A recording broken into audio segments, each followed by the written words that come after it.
নমস্কার, আরও একটি নতুন ব্লগে সবাইকে স্বাগত জানাই। আশা করছি সবাই খুব ভালো আছো, সেই সঙ্গে আমিও খুব ভালো আছি। দেখতেই পাচ্ছ সকাল থেকে শুরু হয়ে গেছে কাজের তোড়জোড়। এর আগেও কিন্তু আমি অনেক কাজ সেরে নিয়েছি, যেমন ধরো ঘরগুলো ঝাড় দেওয়া, রান্নাঘরটা ঝাড় দেওয়া, রান্নাঘরটা মুছে বাসন মেজে রাখি, তারপরেও একটু হালকা উপর থেকে মুছে নিলাম। এইবার বিছানা দুটো ভালো করে ঝেড়ে পরিষ্কার করে টান টান করে পেতে নেব আর জানলাগুলো খুলে দেব। মেয়ে টিউশন পড়তে চলে গেছে, না হলে ও সকালবেলায় কিছুটা এগিয়ে দেয়, যেমন জানলাগুলো খুলে দেয়, বেডশিটটাও পাততে পারে। যদিও টান টান সেরকম হয় না, তবে পাততে পারে। আসলে মায়েদের যদি মেয়ে বড় হয় তাহলে মায়েদের অনেকটাই সুখ হয়। যেমন ধরো তুমি রান্না করতে গেলে, কোনো কারণে তোমার রান্নাঘর থেকে সরতে হলো, সেই মেয়েটা কিন্তু রান্নাঘরে গিয়ে অন্তত ভাজাটা উল্টে দেবে, গ্যাসটা কমিয়ে দেবে, বা কোনো কিছু ধরো গ্যাসটা বন্ধ করতে পারে, এরকম টুকিটাকি কাজ হেল্প করতেই পারে হাতের কাছে। তো এদিকে দেখো বেডশিটটা আমি চেঞ্জ করে নিচ্ছি, আর বাসি নাইটিগুলো এখন কেচে দেব। আর তার আগে যে জামা কাপড়গুলো এদিক সেদিক পড়েছিল শুকনো, আধ ভেজা থাকলে আমি ফ্যানের তলায় দিয়ে দিই, সেগুলো শুকিয়ে গেছে রাতের বেলায়, তো সকালবেলায় সেগুলো ভাঁজ করে নিচ্ছি, তাহলে ঘরটাও এলোমেলো থাকবে না। আর তার আগে আমি হাত মুখ ধুয়ে ফ্রেশ হয়ে নিয়েছি, চা খাওয়াও হয়ে গেছে অনেকক্ষণ। এখন একটু ঘর গোছানোর কাজটা করি, তারপর রান্নাঘরে ঢুকলে তো অনেকটা সময় রান্নাঘরে কেটে যায়। রান্নাঘরে ধরো আমি যদি 9টার সময় ঢুকি, আমার বেরোতে বেরোতে 12টা বেজে যায়। একবারে সকালে রান্না করে ছেলেকে খাইয়ে বাসন কুসন মেজে সব কিছু পরিষ্কার করে নিতে নিতে 12টাই বেজে যায়। যাই হোক, আমার ভিডিওটি দেখতে দেখতে যারা এই পর্যন্ত চলে এসেছো তাদের প্রতি রইল আমার অনেক অনেক ভালোবাসা। আর এদিকে রান্নাঘরেও চলে এসেছি, রান্না করছি। এটা হচ্ছে সবার প্রথমে করছি আমড়া দিয়ে ডাল, নয় কিন্তু আমড়ার টক। চিনিটা একটু কম দেবো, তাহলে টক টক হবে, দারুণ লাগে খেতে। আমড়ার টক খেতে দারুণ লাগে, আমড়া ডালে দিতেও ভালো লাগে। আমার চালতার ডাল, চালতার টক, আমড়া এসব খুবই ভালো লাগে। কাঁচা চাটনি আমার খুবই ভালো লাগে, টক ডাল তো প্রিয়। চাল কুমড়ো ঘন্ট করেছি মুগ ডাল দিয়ে, আর একটু মসুর ডাল করেছি ছেলের জন্য, তো মসুর ডাল লাগবেই। আর এদিকে এগুলো করে নিচ্ছি ডালের বড়া। যাই হোক, রান্নাবান্না কমপ্লিট, এখন আবার ঘরে চলে আসলাম। এই গাছটাতে আজকে জল দেওয়া হয়নি, যেহেতু ফ্যানের হাওয়াতে একটু জলটা শুকিয়ে যায়। তো এটা স্পাইডার প্ল্যান্ট ঘরে লাগিয়েছি, তা খুবই সুন্দর হয়েছে, খুবই সুন্দর লাগছে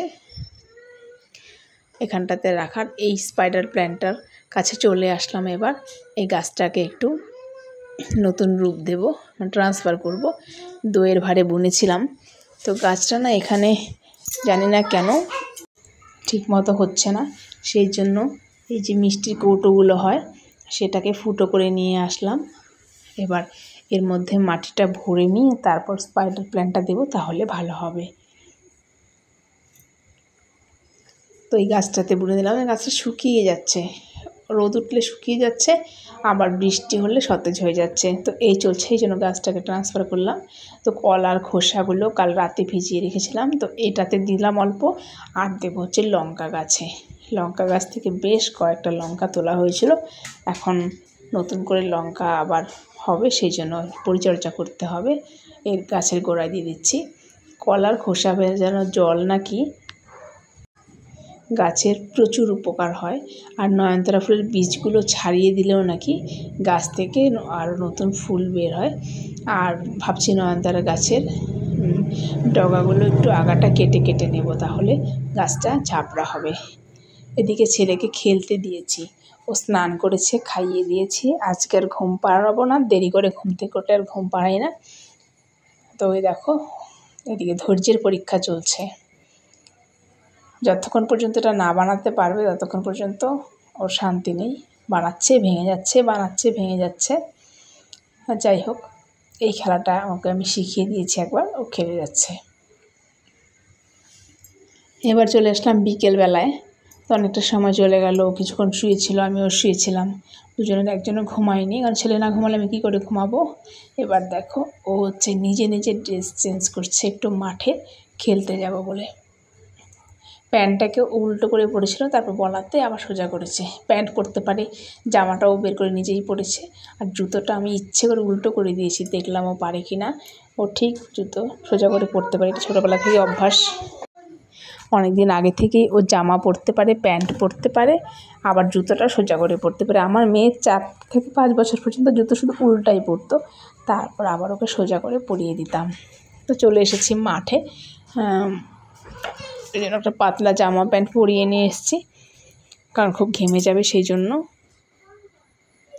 তো যারা আমার ভিডিওটা দেখার পর আমার চ্যানেলটাকে সাবস্ক্রাইব করে রেখেছো, তাদের প্রতি রইল আমার অসংখ্য অসংখ্য ধন্যবাদ এবং ভালোবাসা। আর যারা আমার চ্যানেলটা এখনও সাবস্ক্রাইব করোনি, তাদেরকে বলছি আমার চ্যানেলটাকে সাবস্ক্রাইব করে দিয়ে আমার পাশে থেকো। আর যারা নতুন বন্ধু, তারা আমার পরিচয়টা জেনে নাও। আমি শিপ্রা, আমি একজন হাউসওয়াইফ। তো আমার ভিডিও যদি ভালো লেগে থাকে তাহলে অবশ্যই আমার পাশে থেকো। এবার সন্ধেবেলা সন্ধে দিয়ে নেব। যাই হোক, আজকের ভিডিওটি এই পর্যন্তই। দেখা হবে নতুন একটি ব্লগে, নতুন একটি ভিডিও নিয়ে। ততক্ষণ পর্যন্ত সবাই খুব ভালো থেকো, সুস্থ থেকো। আমাদের ঠাকুর ঘরে অনেক অনেক নতুন ভগবান এসেছেন, যার যখন সময় হয় তখনই আসেন। মহাদেব, বাবা লোকনাথ, মা তারার চরণ, এগুলো নতুন আনা হয়েছে। তো সন্ধেবেলায় মেয়ে দোকান থেকে সিঙ্গারা নিয়ে এসেছে, এখন সিঙ্গারা খাওয়া হবে। আর ছেলেকে দিয়ে দেবো হরলিক্স, আমি খাবো তার সঙ্গে একটু চা। চলো তাহলে ভিডিওটা আর বড় করছি না, এখানে